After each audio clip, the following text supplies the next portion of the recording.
Every NBA tip-off marks a collision between two distinct organizational timelines. The Lakers carry the weight of a championship history.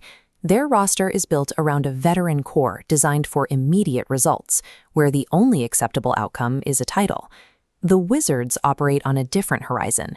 They are a franchise in transition, prioritizing the development of young talent and the search for a new team identity over immediate wins. This clash plays out under the specific pressure of the crypto.com arena. The bright lights and celebrity rows create an atmosphere that tests the composure of every player on the floor. This makes the matchup a perfect stress test. It asks whether youthful unpredictability and raw effort can actually shatter a veteran team's established structural order. The Wizards lead with aggression. By pushing the pace in transition and hunting early perimeter shots, they attempt to disrupt the home crowd's rhythm before it becomes a factor. The real vulnerability opens in the second quarter. As rotations deepen and the benches enter, the game's tempo accelerates, and the Wizards introduce a level of chaos that forces the veterans to scramble. Momentum shifts in seconds. A turnover in the backcourt leads to a rapid scoring run, proving that a younger roster can briefly neutralize experience through sheer speed. This chart illustrates the strategy. The blue line spikes as the Wizards force a frantic transition pace, while the yellow line reflects the Lakers' half-court tempo. As the shaded area fills in, the Lakers' lead shrinks. Speed is the underdog's most effective weapon. Youthful energy is effective at creating these temporary vacuums of control. The question is whether that chaos can survive the full 48 minutes. When a veteran team bleeds momentum, they do not panic, they stop the clock. A calculated timeout severs the opponent's emotional rhythm and forces the younger team to sit with the pressure.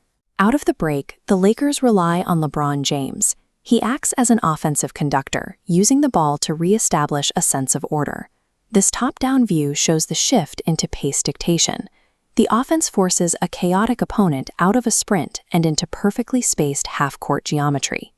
Operating at the slower tempo allows the veterans to identify and attack defensive mismatches, completely neutralizing the Wizards' speed advantage. Elite teams don't regain control by matching frantic energy. They do it by forcing the opponent into a different, slower game that they aren't equipped to win. In the third quarter, the veteran strategy narrows.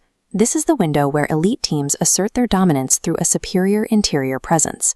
This heat map shows the Lakers' defensive influence in the paint. A star big man like Anthony Davis effectively shrinks the court, forcing the Wizards' high-frequency shooting zones toward the perimeter. Dominating the interior requires specific physical tools. Anthony Davis uses length to alter shots and score efficiently. As this presence intensifies, the Wizards' shooting percentage drops, proving the difficulty of relying on contested jumpers. Veteran dominance is a game of attrition. By eliminating easy interior baskets, they force a young team to rely on unsustainable perfection to stay competitive. In the final quarter, the Wizards make a final push. They return to a high-tempo, high-risk style of basketball to cut into the deficit one last time.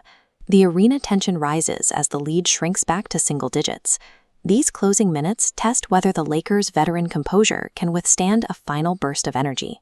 But fighting uphill against a physical defense takes a toll. This tight shot of exhaustion highlights the mental and physical fatigue that sets in for a younger team attempting to maintain an elevated pace. These final minutes act as a filter.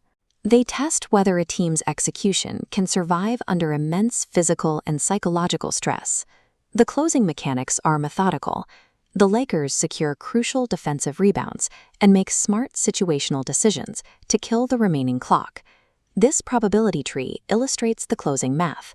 By drawing fouls and converting free throws, the veteran team reduces the opponent's comeback probability to 0 in the final minute. The Wizards' performance proves their foundational potential, while the victory reinforces the Lakers' status as contenders. Spontaneity and raw energy can steal a quarter, but the 48-minute stress test of the NBA rewards the calculated strategy and execution of experience.